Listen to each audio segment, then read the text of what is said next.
কেন্দ্রীয় মন্ত্রীর সই জাল করে মতুয়া কার্ড দেওয়ার অভিযোগ। ঠাকুরনগর থেকে গ্রেপ্তার দম্পতি। ধৃতদের এদিন তোলা হলো বনগাঁ মহকুমা আদালতে।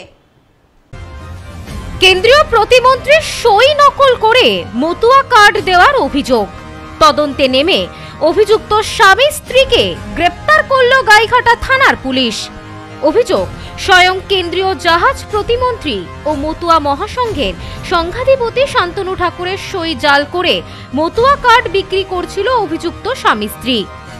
সূত্রের খবর, অনেকদিন ধরে অভিযোগ পাওয়ার পর পুলিশ গতকাল রাতে উত্তর 24 পরগনা জেলার ঠাকুরনগরের বাসিন্দা বছর 40-এর সবুজ মণ্ডল ও তার স্ত্রী বছর 37-এর মীরা মণ্ডলকে আটক করে থানায় নিয়ে আসে গাইঘাটা থানার পুলিশ। পুলিশের পক্ষ থেকে অভিযান চালানো হয় সবুজ মণ্ডলের দোকানেও। সেখান থেকে পুলিশ কম্পিউটারের হার্ড ডিস্ক ও 14টি মতুয়া কার্ড বাজেয়াপ্ত করে।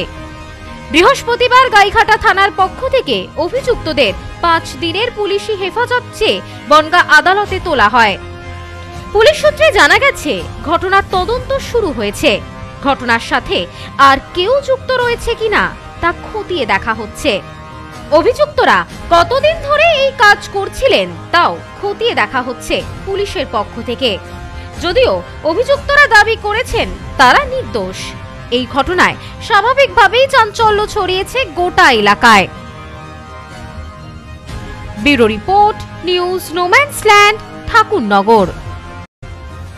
কেন্দ্রীয় প্রতিমন্ত্রীর সই নকল করে মতুয়া কার্ড দেওয়ার অভিযোগ। তদন্তে নেমে অভিযুক্ত স্বামী স্ত্রীকে গ্রেপ্তার করল গাইঘাটা থানার পুলিশ। অভিযোগ, স্বয়ং কেন্দ্রীয় জাহাজ প্রতিমন্ত্রী ও মতুয়া মহাসংঘের সংঘাধিপতি শান্তনু ঠাকুরের সই জাল করে মতুয়া কার্ড বিক্রি করছিল অভিযুক্ত স্বামী স্ত্রী।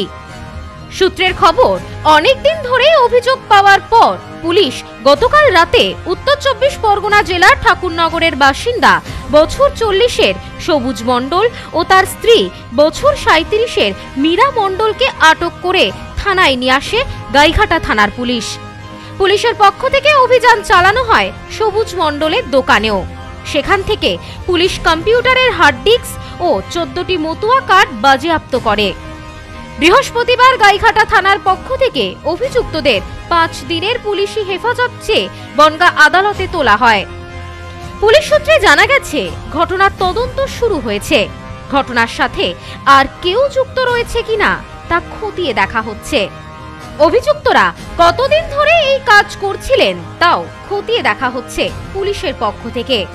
যদিও অভিযুক্তরা দাবি করেছেন তারা নির্দোষ। এই ঘটনায় স্বাভাবিকভাবেই চাঞ্চল্য ছড়িয়েছে গোটা এলাকায়। Bureau report, news no man's land, Thakurnagar.